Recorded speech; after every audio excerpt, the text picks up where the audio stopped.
you play football in sports. I mean, was that your lifelong dream to go into acting?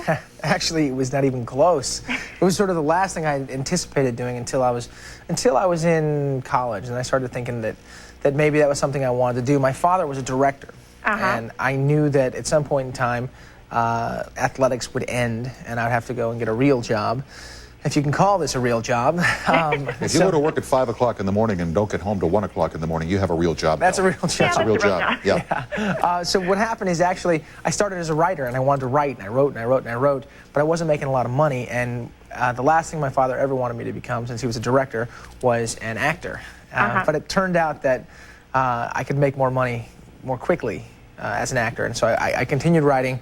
But as a way to make money, I started doing television commercials, and that sort of segued into guest starring roles on different television shows, which segued into my own show. And why would your father, being a director, not want you to be an actor?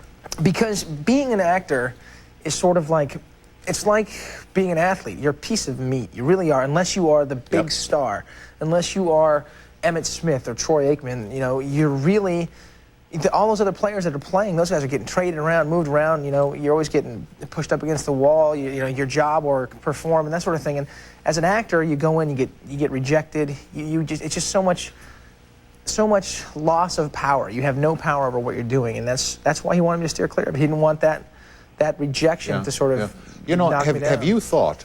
And I'm sure this is going to be years down the road, but someday the Superman show will come to an end. And then would you be so closely identified as Superman / Clark Kent that it might be difficult for you to segue into something else? You know, Christopher Reeve, before he was injured, talked often about how he would take chancy roles because he wanted people to think of him as being something other than the guy who could fly. Absolutely. That was a concern when I first started the show, but the difference is this. Christopher Reeve did 4 movies, and he had 4.5 hours, 4 hours, 5 hours worth of screen time to be this character. I get an hour every week, 22 episodes a year. You know, I have a lot of time. I develop an entire character. You learn so much about this guy.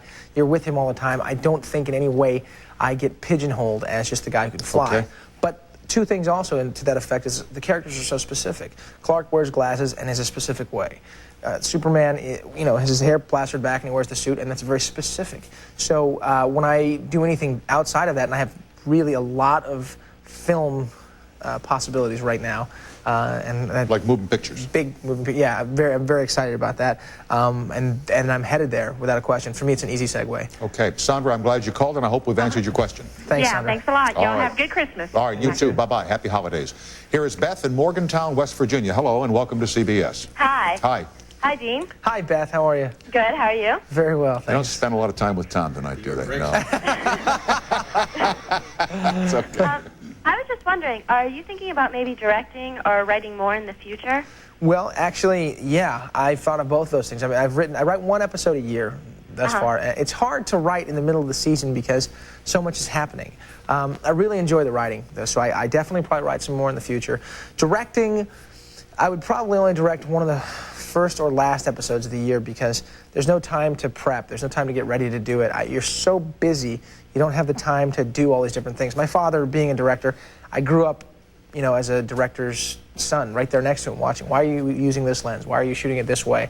And I think I learned a lot about storytelling through him. I don't know if I'll be directing any Lois and Clark episodes, but possibly. And beyond that, I guarantee I'll be directing beyond that, hopefully in the big screen. That's good. Well, if you need any writers, I'm a journalism major at WVU, so keep me in mind. Oh, yes. Excellent. All right. A job opportunity right in the air. Yeah, exactly. Okay, thank you. Thank you very Okay, much. thanks, Beth. All right, bye. Bye-bye now. Wonder if Beth has any idea who I am. Probably not. I have seen you do spots on the importance of education. What is the motivation for that? Is this something you were asked to do, or do you have an abiding interest in education? It's funny, playing Superman, I get asked to do just about everything. The publicist says that he handles a lot of bigger names than me, and he says that I just get this enormous amount of mail because it's the kind of person that a lot of people want to identify with. And with education, for me, it's such an important thing because I chose to go to Princeton University. I chose to go to Princeton over a lot of different colleges where I could have pplayed football at a higher level and gotten a scholarship because of education. I knew at some point in time I'd be done being an athlete. And I really, your life is if you have the education for life, you have something to build on. You have something to fall back on.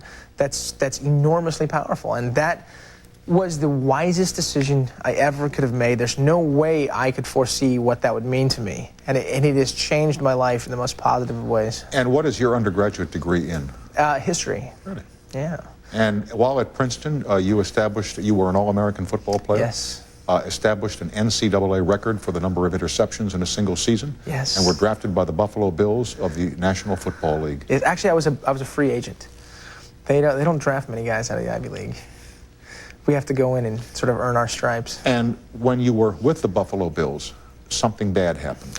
Yeah, I had a knee injury that was a nagging injury. I felt it early on, and it turned into a nagging injury that sort of plagued me for a while. And it's a business, and when they saw that the knee wasn't healing immediately, they knew that could be a problem, and they don't want an athlete who's going to be gimping around. They don't want an athlete who's not 100% well. Absolutely, and they can buy another guy tomorrow, and so they had me go in and have surgery, and it turned out to be much more serious than they anticipated, and doctors basically said, if you want to play basketball with your kids when you're 40, find another profession, and so I did.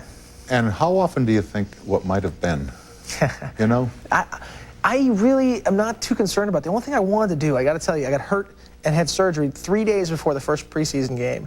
So the only thing I wanted to do, just one time, was to put on the full uniform with my name on the field, get out there, run around in front of, whatever the thousands of people 62,000 people. Exactly, hopefully. And Buffalo, they filled it with 80-something all the time. Those people back there in Buffalo love their football. And so I was very excited to be out there, and I really wanted to do that. But I didn't get that opportunity. That's the only time I think about what would have been. I'm very happy, on Monday mornings when I wake up to go to work, and I go, whew, everything kind of feels okay, Do you mean to tell me that the Buffalo Bills front office, the publicity department, has not called the office of your publicist and said, if Dean would like to suit up, we'll have the uniform ready? Man, if I were running the Buffalo Bills, you would be there yesterday. You know what? I'd accept that offer, too, because to get out there, the thing is this. If I got out there and I got in those uniforms and I got in there in those pads, there's not a player out there that would cut me a millimeter of slack. They try to kill me, which is what I would expect them to do, because that's what they do. No, I don't do that just anymore. walk out and take a bow and say, hey, wish I could have played for you. Good luck, Bills. Well, if I got out there in the uniform, I'd have to play a little bit. Oh, okay. I couldn't just get out there. 5 will get you 40. Before Christmas, you will hear from the Buffalo Bills. I hope so. Happy. Merry Thank Christmas. you very much, Thanks for Tom. joining us, Dean. Thanks for having My me. pleasure to know you, sir. Dean Cain, the star of one of the stars. Let's not leave out Lois now. No, Terry Hatcher's fantastic. Terry Hatcher, Dean Cain, Lois and Clark, The New Adventures of Superman. Check it out on a different television network, ABC. Next, David Notes, the creator of still another different network television show. It's amazing they keep coming over from the other networks. Wonder why that is. Well, after this message, we'll find out why.